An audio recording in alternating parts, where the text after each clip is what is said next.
Boa tarde a todos. Nós somos o grupo que ficou responsável pelo tópico 7.0, que é ferramentas de performance de memória. E nós somos formados pelo Antônio, o Eliezer, o Frederico, que sou eu, o Leonardo Arruda e o Vinícius Ferraz. No tópico 7.1 é o perfil de operação de memória, que concentra em medir efeitos que são causados na memória, principalmente na cache. O O-Profile é um aplicativo do Linux, que é um software que mede o desempenho da memória. Ele possui uma interface mínima e simples, além de baixo nível. E ela exige um conhecimento de processador do usuário para que tenha-se uma boa interpretação dos dados. É bom evitar olhar valores absolutos quando estão fazendo essa interpretação de dados, pois há relação de vários contadores em um processador hoje em dia. Além disso, os dados podem ser arbitrários, e para se responder isso, devemos saber que o processador pode monitorar mais de um evento ao mesmo tempo. A medida de tempo do processador é o clock, que pode testar seu desempenho a partir de um número de instruções. Para isso, fatiar um programa e relacionar os números citados, que é o clock e o número de instruções de entrada, é interessante. Aqui, para começar, nós podemos ver que o processador em questão, que é um Core Duo, para pequenas entradas, ele tem um rápido processamento de 1 para 1, ou seja, até os 32.000K, que é 2 elevado a 15, e é o tamanho da cache L1, ele tem um rápido processamento. Quando a gente começa a buscar informação na cache L2, que é de 2 MB, a proporção já vai de 3 para 1. E isso gera uma perda de desempenho. A partir da cache L2, ele há uma explosão de ciclos, ou seja, ele tem uma perda muito grande de desempenho no CPI, que é o ciclo por instruções, e vai aí para mais de 20, como a gente pode ver.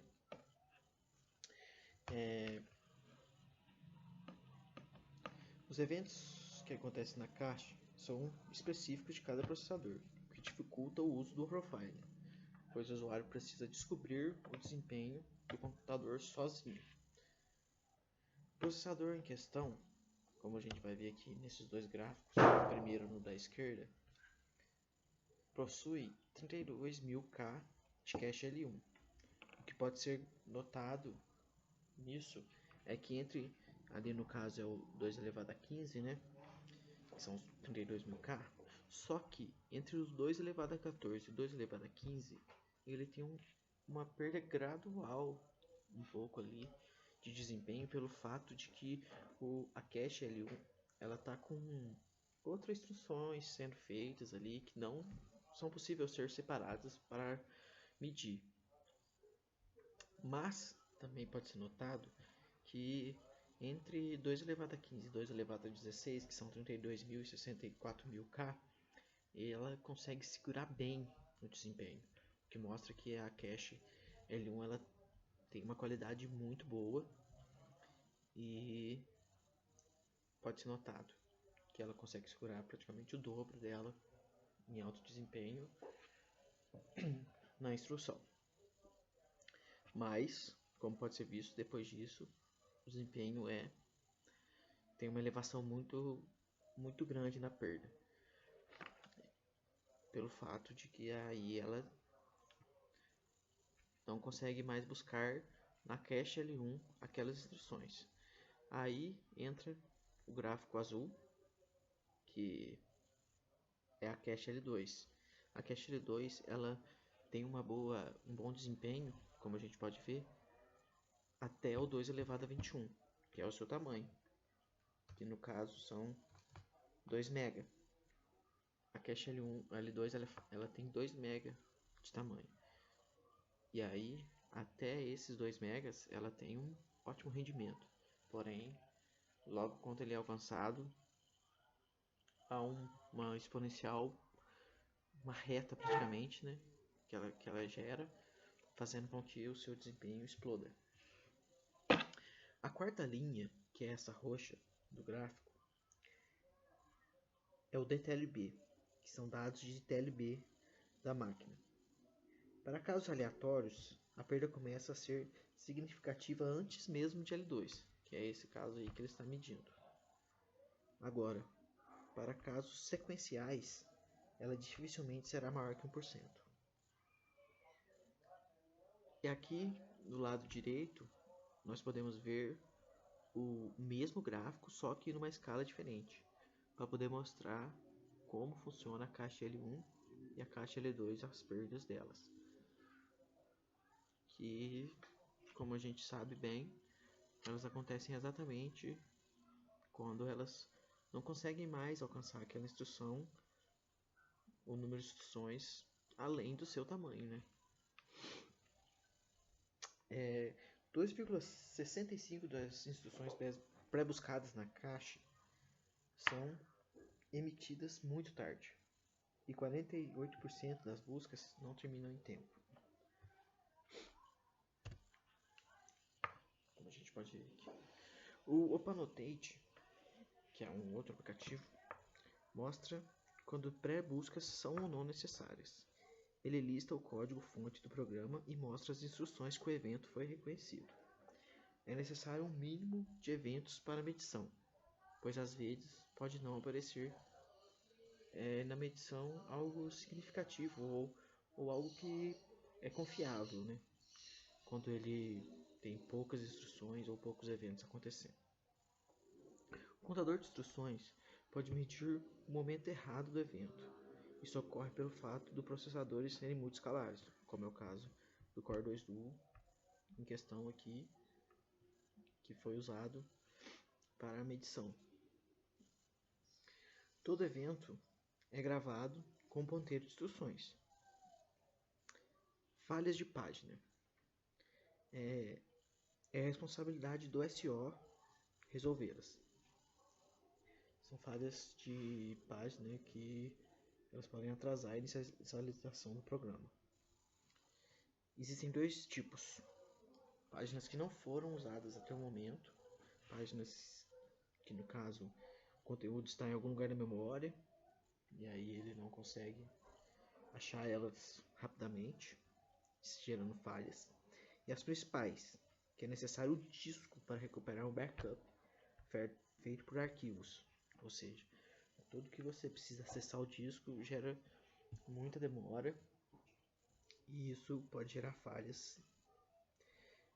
E como é nítido, as falhas principais são muito mais caras para a memória do que a primeira. E não, as principais, aliás, são bem mais do que as secundárias. Mas as secundárias também são muito importantes. Em ambas é necessário uma entrada no kernel para encontrar uma nova página e preencher com novos dados apropriados na árvore de tabelas. Essa etapa requer sincronização com outras tarefas de leitura, podendo haver mais atrasos ainda. Usando a ferramenta Time do Opanotate, é possível contabilizar as falhas. A inicialização de um programa gera falha de página, sendo que cada página introduzirá uma nova falha, gerando um efeito visível, sendo que fará o programa demorar a inicializar. A chamada de sistema wait_for preenche um problema de estrutura enquanto o processo pai espera o encerramento do filho. A chamada who mede o uso de recursos dos processos filhos de modo geral e não separadamente. Ou seja, você não consegue separar um processo filho para poder ver a partir de um processo pai. Só os processos pai você consegue separar. Os processos filhos, eles são medidos de forma geral a partir dessa medida. A chamada usage é usada para medir tempo de execução, mensagens IPC enviadas, memória utilizada, além do número de falhas de página. Esse uma parte bem importante desse código e ele é muito útil. Agora, esses dois últimos, que é o Huminfleet e o Magfleet, é para os programadores determinarem as perdas de desempenho devido a falhas e solicitar regularmente informações para poder comparar com valores que foram anteriormente medidos.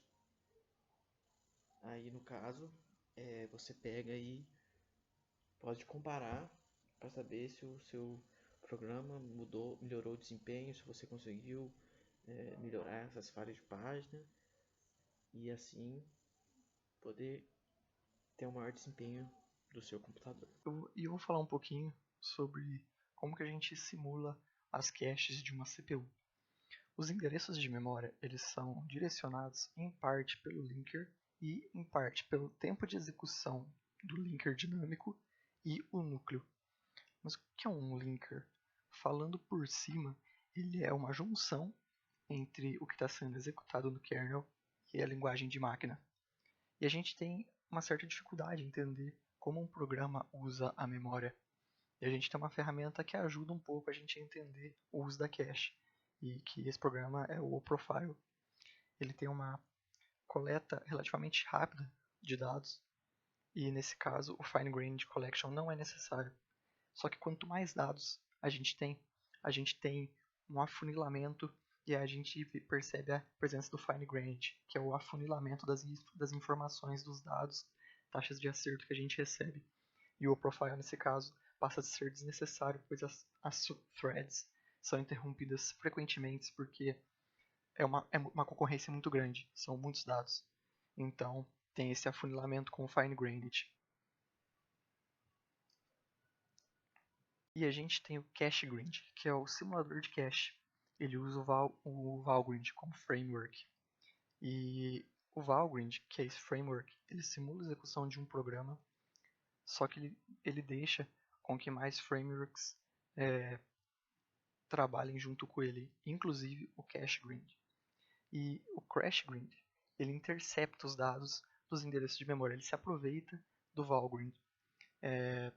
Ele intercepta todos os endereços de memória usados e simula as caches L1i, L1d e L2 com determinado tamanho da linha da cache, a associatividade. A associatividade é uma relação que o arquivo tem sobre determinado processador. E o programa CacheGrind, ele usa o Valgrind como uma capa, como um invólucro. E a gente tem essa linha de código sublinhada abaixo. E o programa command ele é executado com arg enquanto simula as três caches. Ele usa o tamanho e associatividade correspondente ao programa que o processador está trabalhando. O número total de instruções e referências de memória é dado junto com os erros produzidos para as três caches. E a gente tem uma coisa também que a gente tem ele consegue dividir o acesso da cache L2 em instruções e dados. E esses dados da cache conseguem ser separados em acesso de leitura e escrita. E aí a gente tem essa tabela, que é a saída resumida do que o CacheGrind consegue nos fornecer. É uma tabela complexa de se entender também.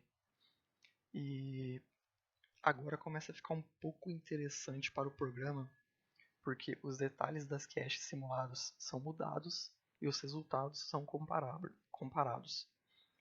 A gente vai ter os parâmetros L1, D1 e L2. A CacheGrind ela pode desprezar o layout de cache e usar o especificado no comando, como na linha sublinhada abaixo. Essa linha sublinhada ela simula a cache de 8 MB L2 com associação de 8 caminhos e 64 bytes de tamanho de linha de cache. percebam que a opção L2 aparece antes do nome do programa pelo qual é simulado. Só que a cache grind ela não faz só isso. Antes do processo existir, ela criou um arquivo chamado cachegrind.out.xxxxx. XXXXX é um PID, Process Identification Number. É um número de identidade que é dado automaticamente a cada processo. E as informações que a gente tem são resumidas e detalhadas sobre o uso da cache em cada função e arquivo fonte. E agora a gente tem a saída do programa que contém um resumo do uso da cache que foi printada quando o processo foi encerrado. O CG Annotate ele consegue juntar endereços para funções, ou seja, as informações de depuração devem estar disponíveis para obtermos melhores resultados. Tabelas de símbolo ELF também podem ajudar um pouco, mas os símbolos internos não podem estar listados na tabela de símbolos dinâmicos, senão os resultados são incompletos. Essa tabela de símbolo ELF é uma tabela bem feia, quem quiser procura aí para ver como que ela é. E a gente tem essa tabela do CG Annotate Output, a tabela que ele nos apresenta, e eu vou falar um pouquinho sobre ela, depois eu volto para vocês verem como funciona.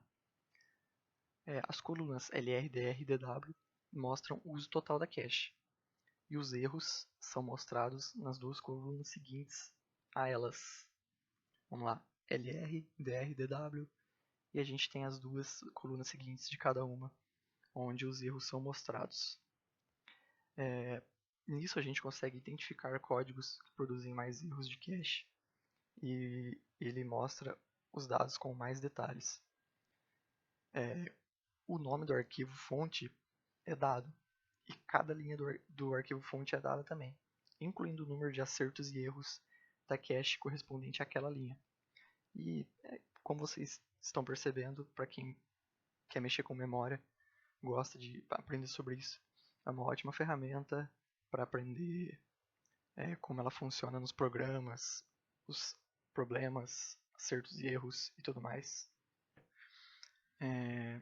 E o CG Annotate oferece dados com muito mais detalhes, e ele anota cada linha do arquivo fonte com o número de erros e acertos da cache correspondente. E isso é ótimo para o programador, porque ele consegue chegar na linha exata do erro de cache e corrigir esse erro. E CacheGrind, ele é um simulador que não usa medidas de processador. E como eu citei anteriormente, é uma ótima ferramenta para quem quer aprender um pouco sobre o uso da memória em determinados programas. Falando agora sobre um pouco de medindo o uso da memória, bom, o autor deixa bem claro no artigo que saber medir a memória consumida por um software é uma habilidade necessária para um bom programador. E saber quanto de memória um programa aloca e onde ocorre essa alocação é o primeiro passo. Bom, no artigo ele cita dois softwares para medir, que é o Massif e o MemUsage no Linux. No Massif a gente usa esse seguinte comando, e ele reconhece cada alocação de memória feita no programa, incrementa essas informações, e as informações são gravadas para que a gente possa fazer gráficos como esses, que são de número de bytes por milissegundo. Nele a gente pode ver alguns processos, por exemplo, o heap-admin, o malloc, etc. No MemUsage a gente usa este comando, e no terminal do Linux é retornado isso. A gente pode ver o número total de chamadas, o número de malloc, os números de free, quanto de memória foi consumida, se falhou alguma chamada, etc. Bom, agora que a gente sabe como esses dados são obtidos, é necessário discutir como eles podem ser interpretados.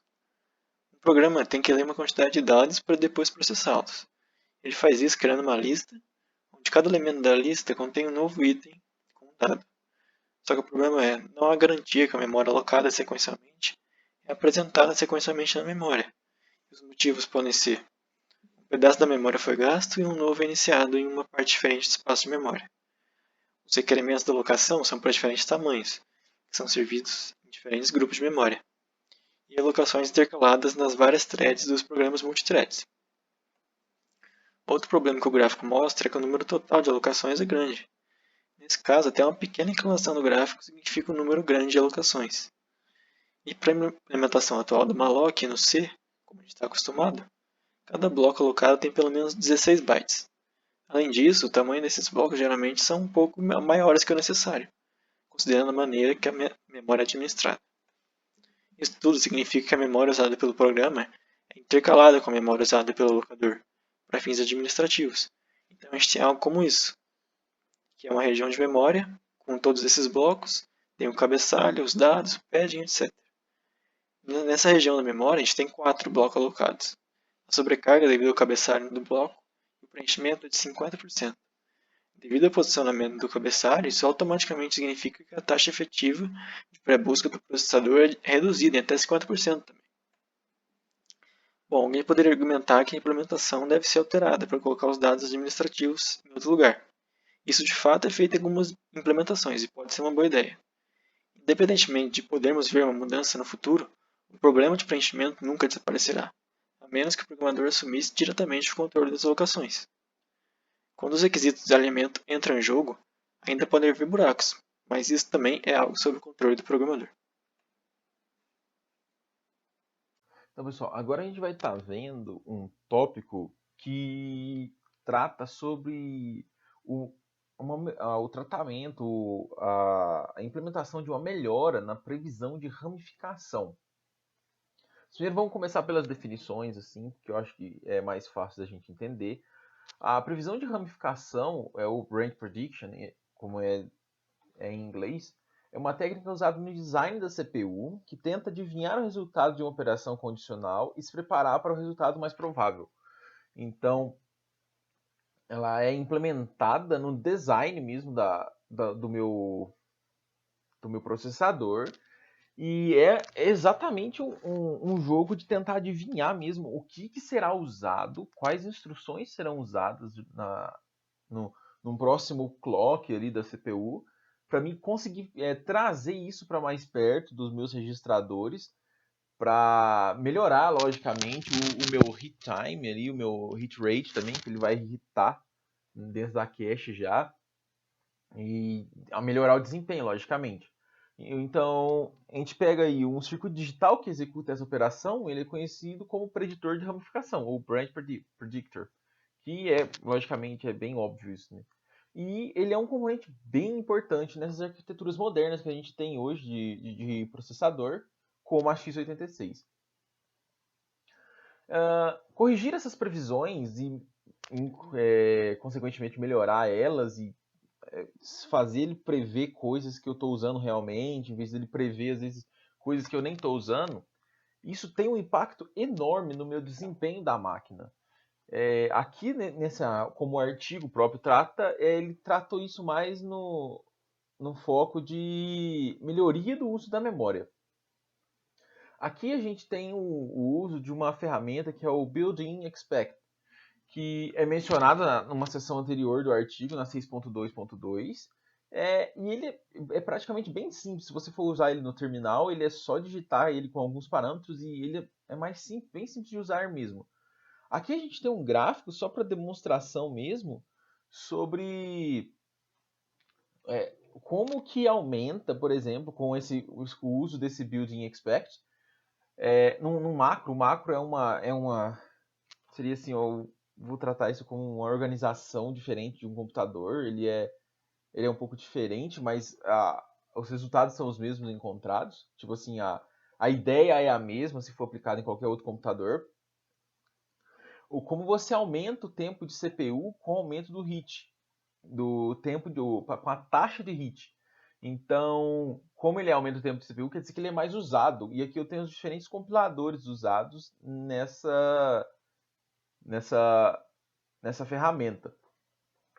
Eu vou explicar melhor como ela funciona aqui o Built-in Expect é uma definição de quais informações são prováveis e quais são improváveis de serem utilizadas, como eu já falei.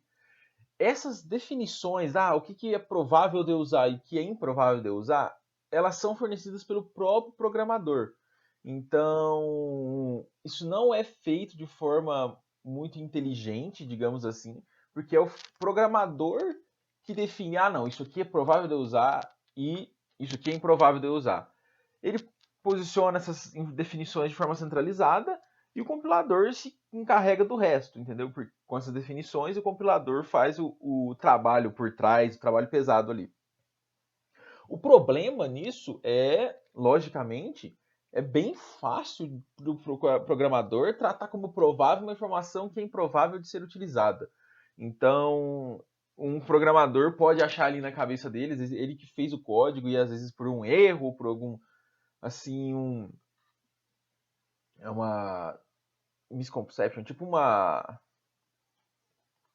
erro de concepção mesmo ali, que ele teve na hora de estar fazendo o código e tal, aí fala, não, isso aqui é provável de eu usar, e na prática, a hora que o código estiver sendo executado, isso vai ser algo bem difícil ali de ser usado, e ele vai estar fazendo a minha estrutura ali trazer essas informações que estão sendo inúteis. E esse problema, conforme o próprio artigo nos mostrou, ele é bem difícil de ser detectado. Você detectar que você está pegando informação inútil é um problema muito complicado de ser detectado. Aqui é um exemplo do Building Expect. Eu só coloquei esse código aqui para vocês verem. Eu não vou ficar fazendo depuração de código. Eu vou só explicar como ele funciona. Ele aqui, esse código, ele demonstra uma definição alternativa de como é definido esse negócio de provável e improvável de ser usado ou não. Eles são medidos ativamente, só que aí agora já mudou a história. Então essas previsões são estáticas, então elas ainda são definidas pelo programador, só que elas são medidas ativamente em tempo de execução. Então eu tenho um outro processo ali que mede se essa previsão que foi feita pelo programador, se ela está certa. Nesse caso, eu gero resultados e esses resultados, tipo assim, ele não corrige ali também em tempo de execução ou após, não, esse aqui eu não estou precisando mais, então vou parar de pegar isso. Não. Ele só me mostra um resultado e, sei lá, o programador pode ver depois e falar, nossa, eu errei aqui, ou um tester também, temos os testers também, e para ele analisar essas coisas, mas ainda assim não é não é algo dinâmico, assim, sabe, de você ir trocando o que está precisando ou não. Com isso em mente, a gente tem o PGO, que é o Profile Guided Optimization, que é o que é ele? Eu gostei, o artigo jogou pra gente muitas definições e muitas delas ali eram explicadas antes, então eu fiz uma pesquisada e dei uma introdução em cada uma dessas definições antes de explicar o que o artigo nos sugere fazer. O PGO é uma técnica de otimização de compilador em programação de computadores que usa a criação de perfil para melhorar o desempenho do tempo de execução do programa. Então, o que ele faz? Ele cria um perfil e ele, de certa forma, age dinamicamente ali. Ele é bem fácil também de usar com o GCC, que é o compilador em C que a gente tem.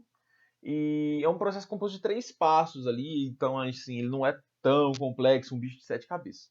Porém, ele tem alguns requerimentos que devem ser preenchidos e o compilador ele age normalmente como antes, mas aí agora ele pode ficar maior, mais lento, mas não tão lento, porque a gente vai ver que ele é mais rápido, o PGO é mais rápido do que as definições estáticas, mas ele pode começar ali com muitas branches ali, com muitas ramificações, ele pode ficar um pouco maior, um pouco mais lento, por causa dessas informações, que ele grava tudo e guarda sobre quais ramificações são usadas ou não. Então, essas otimizações do PGO, ela tem uma vantagem significativa sobre as otimizações estáticas, que são as definidas pelo programador, porque elas são baseadas no desempenho do aplicativo em um ambiente de produção que permite ao otimizador melhorar a velocidade dos caminhos de código mais usados e otimizar o tamanho do código menos usado. Isso aqui é um negócio bem legal. Porque, por exemplo, isso, como a gente vai ver nos tópicos 7.5 também, os caminhos dos códigos e para onde ele está indo, isso gera um certo impacto ali no meu desempenho. E esse PGO, ele cria essas definições de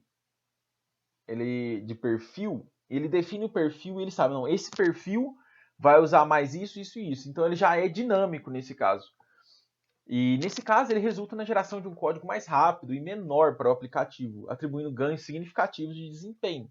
Porque agora ele tá agindo de forma dinâmica ali. Eu não preciso de um programador por trás definindo o que vai ser usado, provável de ser usado ou não.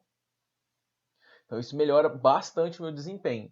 A coisa mais importante a decidir é a seleção de testes representativos para realizar as minhas edições.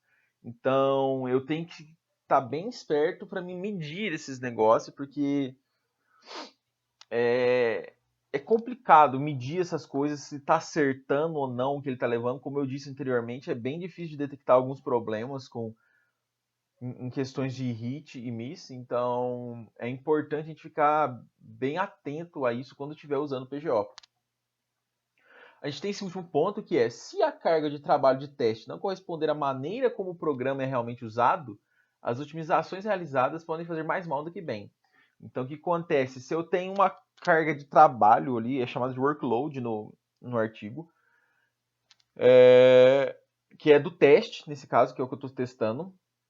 Então, o que acontece? Eu tenho que, como que eu tenho definições de perfil, eu tenho que pegar uma carga de trabalho do mesmo perfil do que eu estou usando para testar isso bem.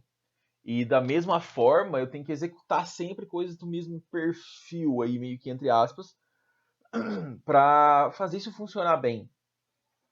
Porque senão, eu defino um perfil, ele dinamicamente ele faz uma melhoria de desempenho, ele fica melhor.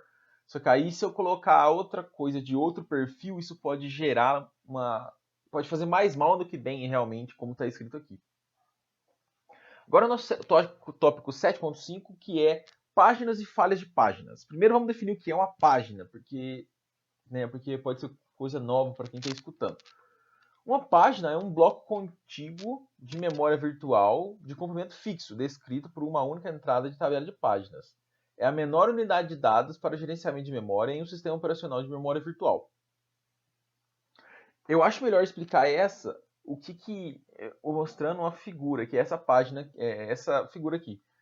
Que a página ela é a menor unidade, né, de medida aqui, e eu tenho essa aqui, tipo, eu tenho uma tabela de páginas e eu tenho uma memória lógica aqui. Então eu pego isso e isso aqui é associado a essas coisas. Então vamos entender página aqui como a posição da memória e como a organização disso pode melhorar no meu desempenho. Agora, definindo o que são falhas de páginas, é um tipo de exceção gerada pelo hardware do computador quando um programa em execução acessa uma página de memória que não está atualmente mapeada pela MMU, que é a unidade de gerenciamento de memória, no espaço de endereço virtual de um processo. Então, se eu estou executando um programa e ele acessa uma página que ainda não está mapeada, isso me gera uma falha de página. E isso pode gerar lentidão, porque aí eu tenho que buscar e mapear essas páginas para minha memória, para me conseguir executar isso. E uma coisa acho que foi a mais interessante que eu li desse tópico é a organização de funções e comandos num código pode afetar como o processo é alocado na memória. E isso pode gerar ou não erros de página, como a gente vai ver. Aqui é o que eu usei para explicar o que é uma página.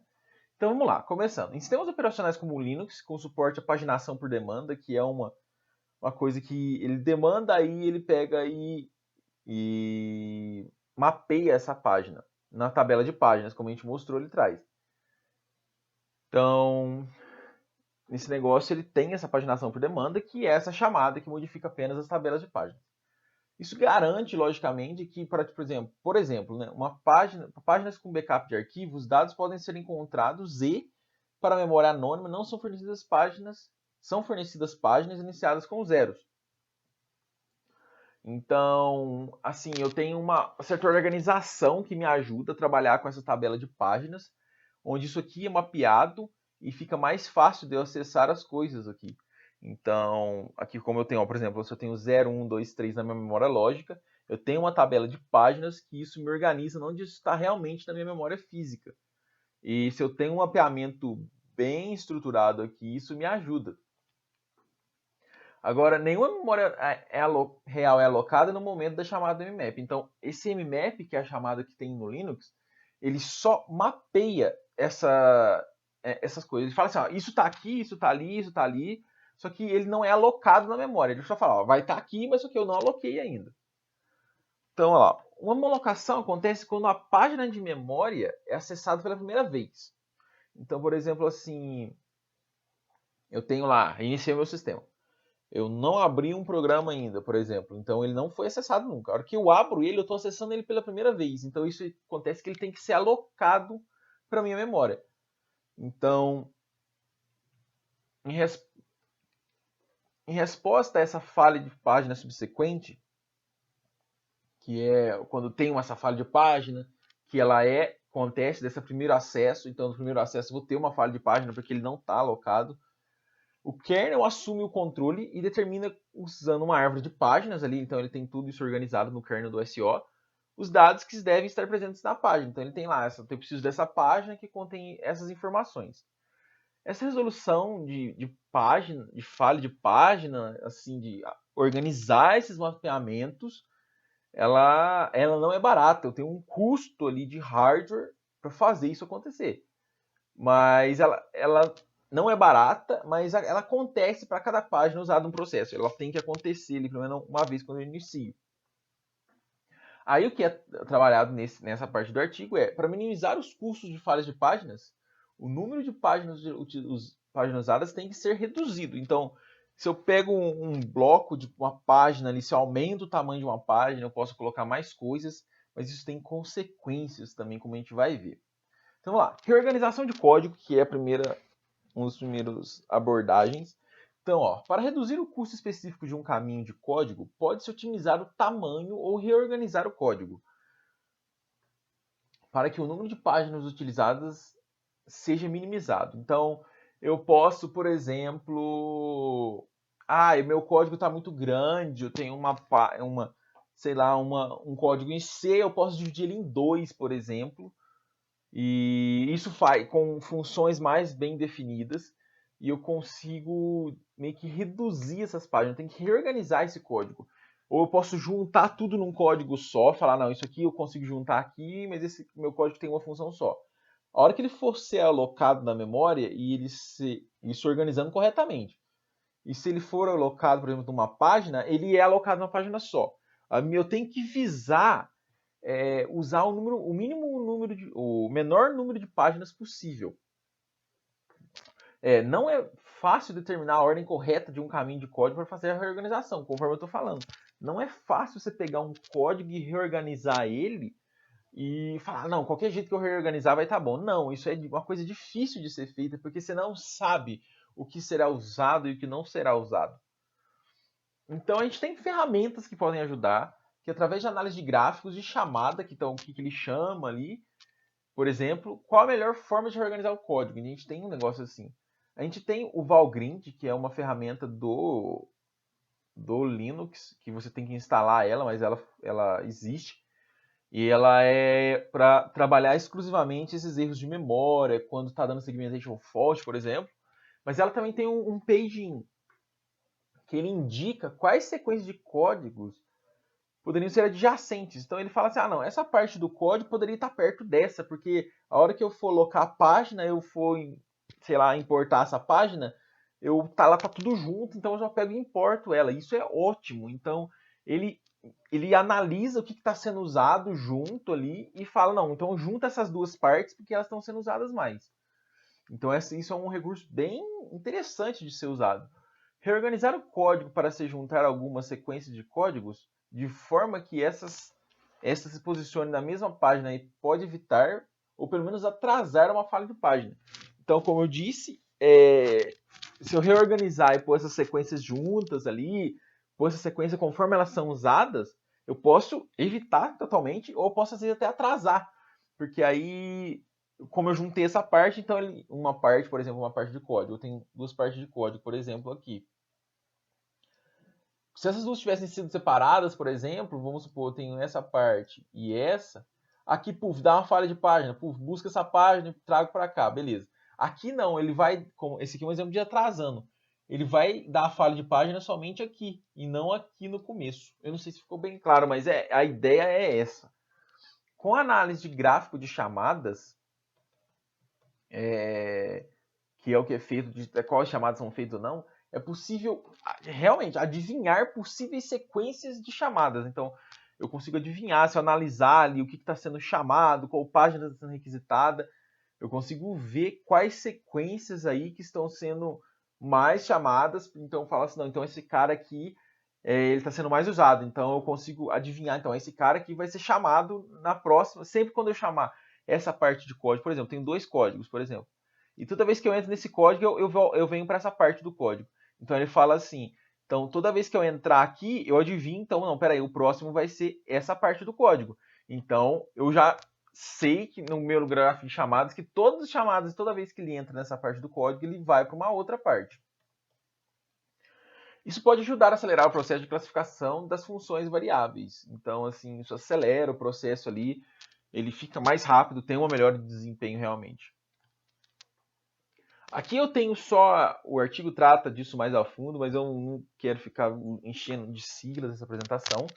Mas se tem alguém mais disposto a investir um pouco de tempo nessas questões, houve tentativas com sucesso em reorganização através de rastreamento de chamadas automáticos. Então, assim, eu não analiso essas chamadas agora, eu ali na tela do meu computador, eu tenho essas rastreamento automático usando uns comandos de uma interface aqui, CYG aqui. Então, se alguém tiver um interesse, o artigo trata disso de um pouco melhor, mas eu não quero ficar aprofundando muito nisso, que pelo menos, eu não achei muito relevante. Ao se criar um rastreamento da execução do programa, o programador pode mais precisamente determinar as redes de chamadas. É conforme eu já disse. Se eu rastreei ali quais chamadas estão sendo feitas, eles conseguem determinar quais são essas redes de chamada e reorganizar esse código. Nos resultados, eu procurei no artigo, como o artigo é meio antigo, de 2007, ele pôs um resultado de um experimento. Eu fui nas referências, mas eu não consegui achar. Falou que o site estava indisponível para me acessar. Então eu realmente não consegui achar esse experimento que ele fez, mas ele nos mostrou os resultados, vamos acreditar nele, que os resultados são um decréscimo de 5% em custo de iniciação, aquele quando você inicia o código, somente através de reorganização de funções. Então, tipo assim, se eu só reorganizar o meu código, eu já tenho um ganho de desempenho ali, uma redução de custos de hardware mesmo que eu estou usando, só de reorganizar o meu código e pôr uma coisa do lado da outra. E isso é muito interessante, porque aqui a gente pode ver que a organização do meu código, se você coloca uma função no lugar, ou na linha 100, ou se eu coloco na linha 500, isso tem também um certo... Realmente ele tem um certo impacto no meu hardware, e se eu organizar isso direitinho, eu tenho um ganho realmente. Agora aqui tratando do tamanho de páginas, o tamanho de páginas de memória é definido pela arquitetura, realmente, isso é... Aí eu tenho, como eu tenho lá, eu acho melhor explicar usando a figura. Aqui eu tenho o tamanho que essas páginas são. Então aqui eu tenho páginas de 4K, até páginas de 2 MB. O tamanho dessa página, ela é definida pela minha arquitetura. Então, o que acontece? Eu tenho o tamanho das minhas páginas, né? E esse é definido pela arquitetura, que também o tamanho dessas páginas, então se eu tenho a minha memória lá, então se eu tenho essas páginas aqui maiores ou menores, isso afeta realmente a taxa de falha de páginas, que você tem uma página maior, então vai caber mais coisa nessa página ali, mas aí para isso eu preciso ali de trabalhar, porque eu vou ter mais coisas alocadas, certo? Páginas maiores possibilitam a menor ocorrência de falhas, isso é óbvio, porque eu vou ter mais coisas aqui alocadas. Porém, aqui, ó, tamanhos de páginas maiores significa que mais desperdício através de páginas parcialmente usadas. Então, por exemplo, se eu tenho uma página muito grande, então eu começo a ter problemas. Nossa, isso ficou feio.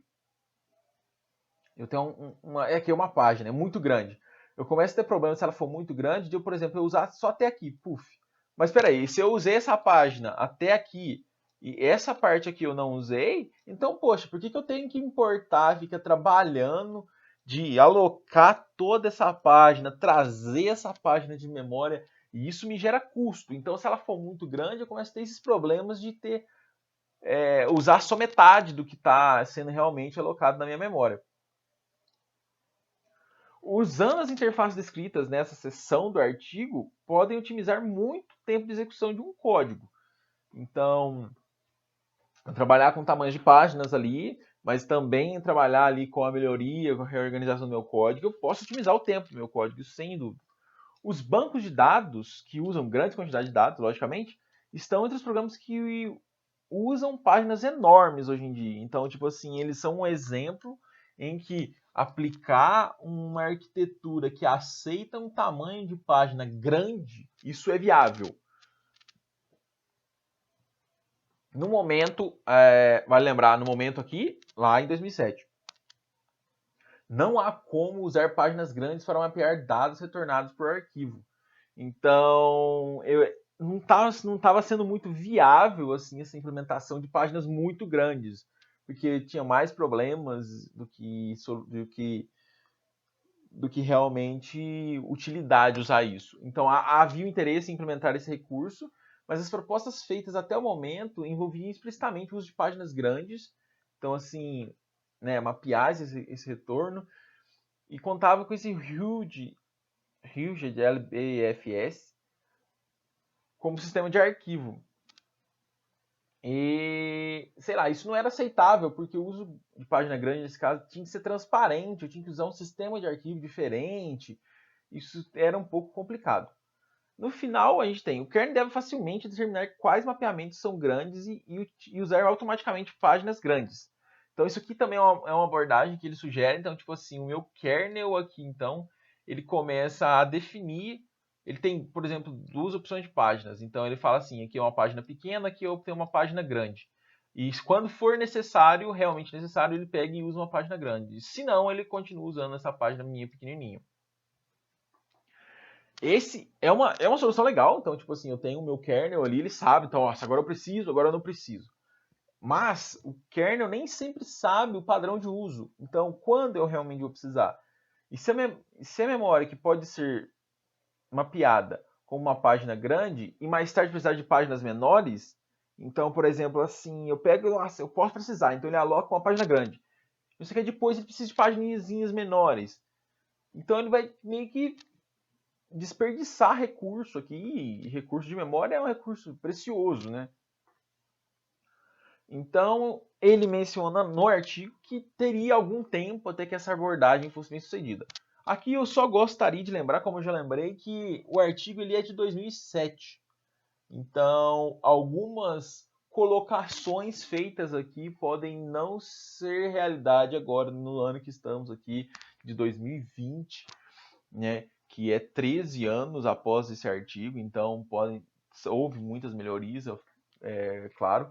Então, é isso. A parte de otimização de falhas de páginas é isso.